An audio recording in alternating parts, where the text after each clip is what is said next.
Hanggang saan na niya yung kasinungalingan, panluloko nila. Ang patamang ito, itong statement na ito mga kababayan, ni Ping Lacson, malinaw na patama kay Marcoleta. Kasi si Marcoleta po ang nag-present kay Gutesa bilang witness para ituro si Martin Romualdez. Saka mga kababayan. Wala durog na po yung credibility ni Gutesa. Pati po ni Marcoleta siyempre. At yung nagdala sa kanya, dati nang durog yung credibility noon, si Mike Defensor. May history yon ng tanim witness.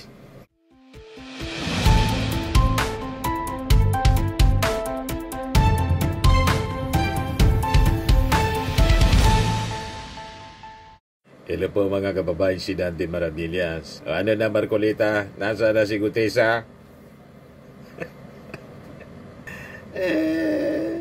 Sirang-sira na yung script mga kababayan ni Marcoleta.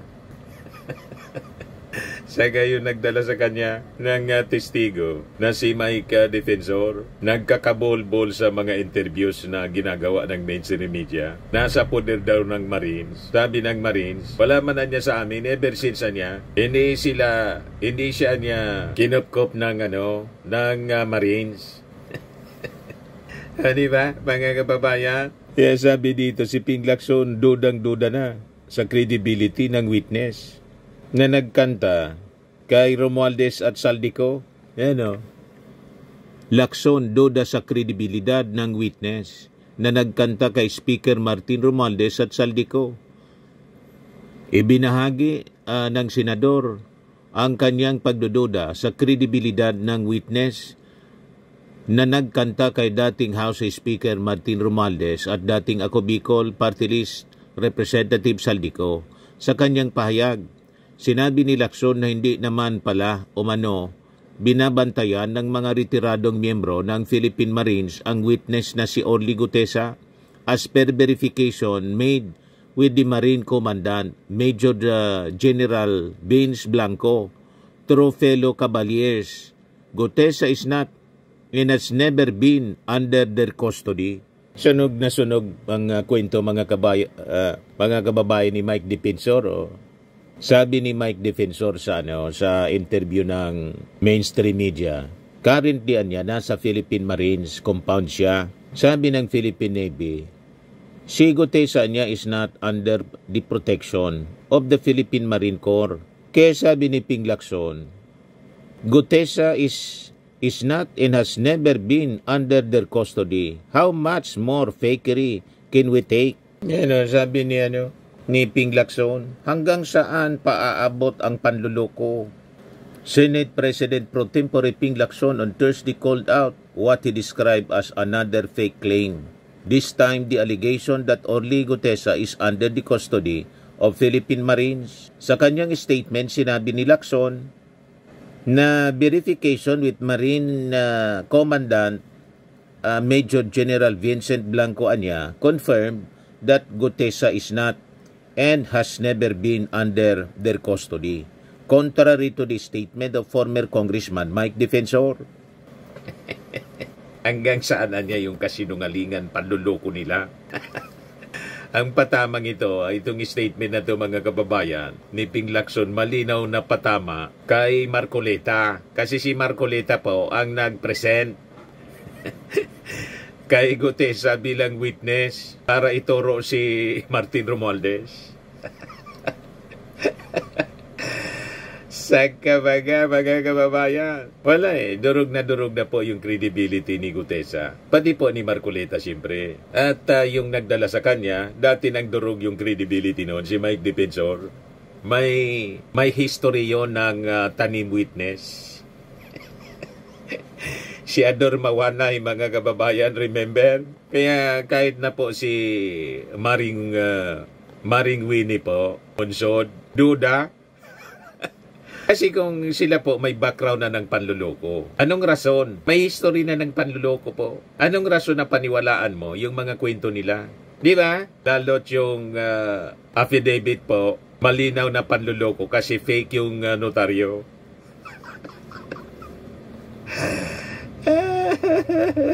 Sabi dito sa report ng One News, on Wednesday, defensor told One News Storycon that Gutesa, a surprise witness in the flood control scandal, is under marine protection. Lacson cited that the executive judge of Manila Regional Trial Court earlier found inconsistencies in Gutesa's notarized affidavit and recommend a preliminary investigation for possible falsification. Kaya sabi ni Ping Lacson, bulalas po niya. Hanggang saan? Hanggang saan pa aabot ang panluloko? Lahat pong halimbawa magpakita si pero doon na tayo po na magpakita pa si Gutesa. Baka nga po madisgrasya. Yun ang nakakatakot doon. Di ba? Baka madisgrasya. Sabi nga natin sa mga previous vlogs natin, pananagutan po. Ang may pananagutan po, siyempre, yung nagtago. Sino nagtago kay Gutesa? Si Mike Defensor. Sino nagpresent? Si Marcoleta. So, responsibilidad nila yun, ang security. Kasi inayaan nila, mga kababayan, na si Gutesa, na kanilang witness, na hindi mabigyan ng proteksyon. Mula po sa DOJ.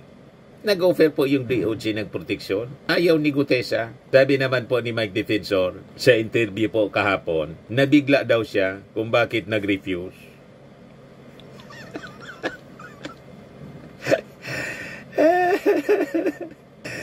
May ganon na kwento, mga kababayan. May obligasyon kayo na i-present si Gutesa sa DOJ at saka sa Senado. Pag hindi ninyo nakuha si Gutesa at nadisgrasya, walang ibang ituturo po na responsable kayo.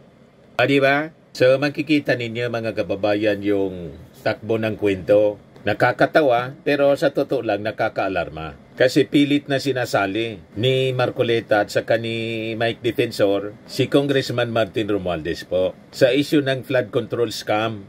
Gamit po ang isa sa pinakang unreliable na witness sa political history. Ito pong si Orly Gutesa. Pero para kay Marcoleta, pinakang credible daw, the most credible, sabi ni...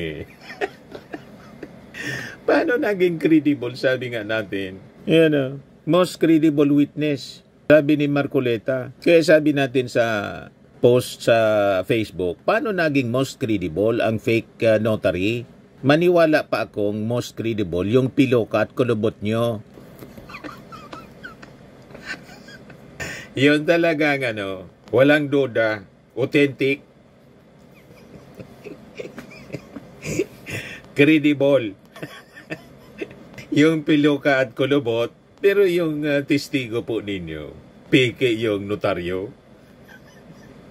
So malamang sa malamang, peke din yung content ng affidavit niya. Kaya nga hindi sumipot sa DOJ kasi ayaw matanong. Pagkatapos ngayon, nagtatago na. Sabi, nasa poder ng Philippine Marines. Wala man daw doon. Never daw na napunta sa custody ng Philippine Marines. O di nasaan, mga kababayan? Kung alam ni Mike Defensor, present niya sa Senado para mag-isa. Di ba po? Lahat lang kwento. Yung sinabi ni Gutesa na hindi pa siya familiar ng sarili niyang affidavit. Na makikita po natin, talagang walang ebidensya. Puro kwento lang. Samantalang yung mga totoong players sa flood control corruptions po, sila pa yung gustong gawing witnesses. Pinagpipilitan ni Marcoleta ang ipasok sa Witness Protection Program without restitution. Yung mag-asawang Diskaya. Major player yun. Hindi siya least guilty, mga kababayan, para gawing state witness at makalibre sa kanyang pananagutan. Di ba po? So makikita natin, mga kababayan, malinaw yung political drama. At sa drama na to, halata po na wala sa script yung katotohanan. Kaya sabi ni Ping Lacson kahapon, hanggang saan paabot ang panluloko? Saan aabot ang panluloko nila, mga kababayan, sa mga mamamayang Filipino, sa atin po? Iyan, kung magpapaloko tayo, hindi man tayo magpapaloko kasi alam natin ang kwento. Tapos sa isang interview mga kababayan, sinubukan ni Mike Defensor na i-shoot si Martin Romualdez. Sabi ni Mike Defensor, 3,000 hectares daw ang lupa ni Martin Romualdez sa Forbes Park. Matindi kong 3,000. Mas malaki pa po sa mismong Forbes Park. Kasi ang Forbes Park po, 2,500 hectares lang.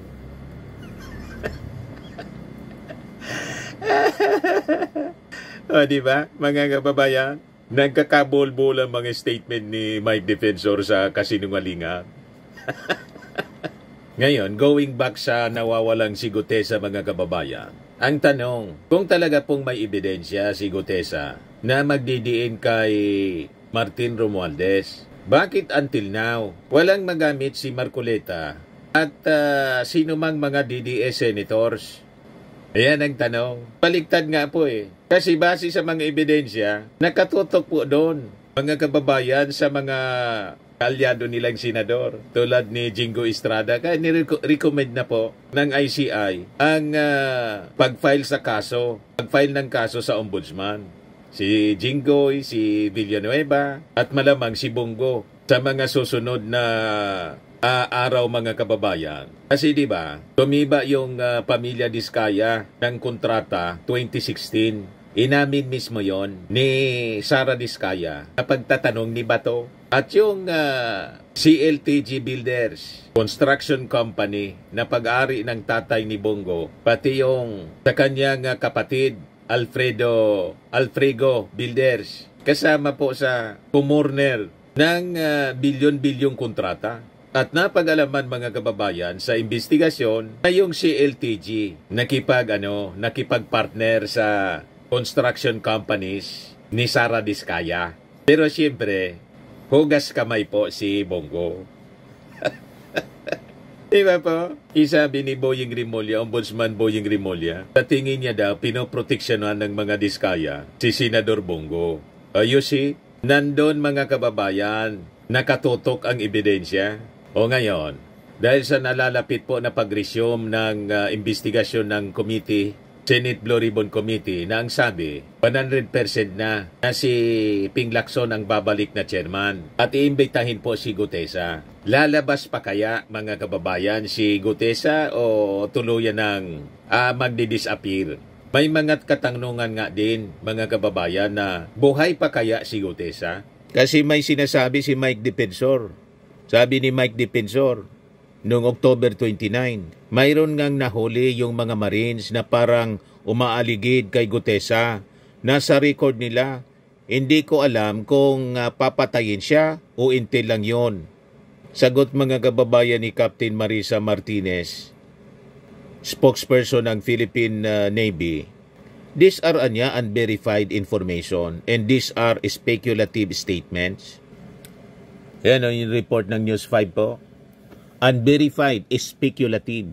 Ganito inilarawan ng Philippine Navy ang aligasyon ni dating Congressman Mike Defensor na may mga umaaligid umano sa Senate witness na si Orly Gutesa, kaya siya inilagay sa proteksyon ng Philippine Marines.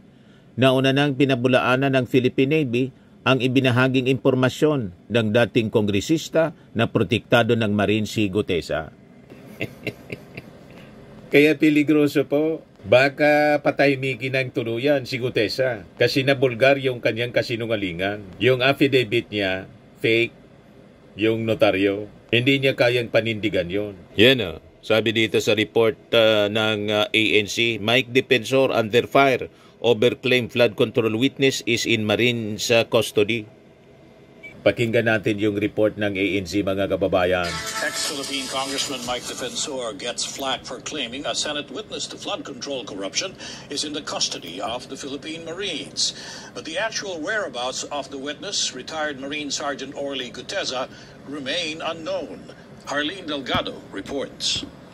Philippine Navy has belied the claims of former Congressman Mike Defensor that former soldier Orly Guteza, the surprise witness of Senator Rodante Marcoleta in the flood control corruption probe, is under the Marines' custody. Navy spokesperson Captain Marisa Martinez emphasized that Guteza has been retired from the Philippine Marine Corps since 2020, and any engagement or interactions with Guteza are undertaken in his personal capacity. The Navy spokesperson also clarified that Guteza is not under the protection of the Philippine Marine Corps, which has no involvement in his personal affairs. Captain Martinez adds the Navy remains committed to its mandate as a professional and nonpartisan organization. The Navy official also said they have no information on the supposed ambush against Guteza as claimed by Defensor. Martinez notes that this matter is best referred to the Philippine National Police for proper investigation. Former Senate Blue-Ribbon Chairman Panfilo Lacson did not mince words. In social media post, he asked, how much more fakery can we take? Lacson was the panel head when Guteza testified and linked former Parlous lawmaker Zaldico and ex-House Speaker Martin Romualdez to the flood control scandal. Armed Forces of the Philippines Chief of Staff General Romeo Browne says it is not the AFP's policy to keep witnesses from attending hearings or answering subpoenas. I have no personal knowledge po kung talagang nandun sa Philippine Marines si Guteza. But let me make it clear na kung nandun nga siya, no, ay wala pong intensyon ang Armed Forces of the Philippines na itago yung mga witnesses natin. Okay? Sabi ni Brown na kung nandyan niya sa amin, tutulungan pa namin na para maiarap sa investigasyon. You see? O ngayon, doon sa mga nagtatanong, bakit niya walang reklamo sa DOJ laban kay Martin Romualdez? Hindi din siya kasama doon sa inirekomenda ng ICI na kasuhan sa ombudsman. Wala kasing makitang koneksyon yung ating mga investigador o kahit anong bagay na magdidiin kay Martin Romualdez. Ganon lang po yon mga kababayan. At ang nakakatawa yung mag-asawang Diskaya gustong gawing star witness ni Marcoleta. Major suspect, gawin mong star witness at kontra pa siya sa restitution. Inaaway pati po yung DOJ. Inaaway ni Marcoleta. Di ba po? Hindi daw dapat gawing requirement yung restitution para sa witness protection program. What? Ganon mga kababayan ka baluktot. Kaya sabi po ng isang law expert, si Atty. Domingo Cayosa, ito ang restitution or the return of ill-gotten wealth by a person applying for the Witness Protection Program or WPP is lawful. Ayaw ni Marcoletang ibalik yung yaman. Bakit kaya? Yung ill-gotten wealth ng mga Diskaya. O diba, kaduda-duda? Bakit ayaw mo na ibalik? Anong meron? So malinaw na dito po sa kwento ng star witness po na sabi, most credible, sabi ni Marcoleta. Ang gusto lang kasi nilang idiin si Martin Romualdez. Malabo man po yung kwento. Di ba po? Si dating Speaker Martin ang gusto nilang isalang. Kasi po, hindi nila makontrol yung narrative. Pero ang katotohanan po, hindi po siya nagbibed sa propaganda. Kasi po, ang flood control corruption, nangyari po sa implementation, hindi po sa kamay ng tao na hindi naman po kasangkot sa operations. Sabi nga, you do not blame the fire chief sa sunog na hindi naman po siya yung nagsindi. Di ba po? Lalo na kung yung mga tunay na nagsindi kasama mo sa conference room. So, ganun lang yun po, mga kababayan. So, makikita natin sa mga developments ng kwento, mga kababayan, habang nagpapakalat ng mga haka-haka, itong sina Marcoleta at Defensor, lumilinaw na po ang simple reality. Ang realidad, mga kababayan, ay hindi mapapasubalian na walang ebidensya po laban kay dating Speaker Martin Romualdez. Walang testigo, walang katotohanan. Yung kanilang sinasabing best witness, nagtago na. Ayaw matanong ng DOJ. So kung totoo na gusto nilang labanan ng korupsyon, dapat po yung tunay na sangkot, yung tinutumbok Hindi po yung gusto nilang gamitin na scapegoat. Malinaw po sa BICAM report, wala pong pangalan ni Martin, wala din siyang pirma. Kasi hindi man siya po member ng BICAM. Malinaw po yon. Sabi po ni Bicol Saro Congressman Bicol Saro Party List Congressman Terry Ridon, yung mga nasa likod niya ng pamimiki ng sinumpaang salaysay ni Gutesa dapat kasuhan ng DOJ. Tama po. At yung nag-present ng affidavit mga kababayan na peke, alam na ninyo kung sino. Di ba po? Damay siyempre yun. Sa mga naghanap ng malinis and spacious fitness gym, pumunta lang po kayo sa aming Colossal Fitness Gym. We also offer Grab Car Rental with our brand new 2023 model ng Toyota Innova. We also accept booking for those who are planning to travel via PAL, Cebu Pacific, and other airline companies, local and international, and bills payment for Meralco Bills, PLDT, Aleco Bills, etc. Ang Colossal Fitness Gym is located at 3rd floor Security Bank Building, Landco Business Park, Legazpi City, Albay. For inquiries, look for Chilon Maravillas. Contact number 0966-802-0949. Yan yung aming Innova. Lagi na pong matao sa amin. Pati mga foreigners po, tingnan ninyo. Mga British tourists sila. Ang lalaki ng katawan na, mga kababayan, nag-gym sa amin. Ito naman po, international. Ito mga mga European sila. Ito naman yung bago naming product na binibenta online, Eye Glow Serum. Whitening po siya galing sa South Korea. Tingnan ninyo yung epekto sa aking anak na architect entrepreneur, Riz Maravillas. For inquiries, look for Riz Maravillas on FB. Ito naman po, Firmax Firming and Lifting Cream. Pinapahid po ito sa mga pulses in affected area. Mainam po ito sa mga pains at paninigas ng mga kaso-kasuan. Ito po, Automax Radiant Serum. Sa mukha naman yung application. Anti-aging po siya. You will look 10 years younger than your age. Ito naman po yung bagong product naming binibenta online. I am Worldwide Amazing Pure Organic Barley Powder Drink Mix from Australia. Mainam po ito sa mga cancer patients at for cancer prevention. Endorsed by actress and cancer survivor Maritone Fernandez. Sa inyong mga inquiries and orders, dumiretso na lang po kayo sa aking anak na architect entrepreneur Riz Maravillas. Sa mga mahilig po sa imported bags and wallets, dumiretso na lang kayo kay Ma'am Eileen Rosales, Eileen Closet po, nakabase sa Amerika.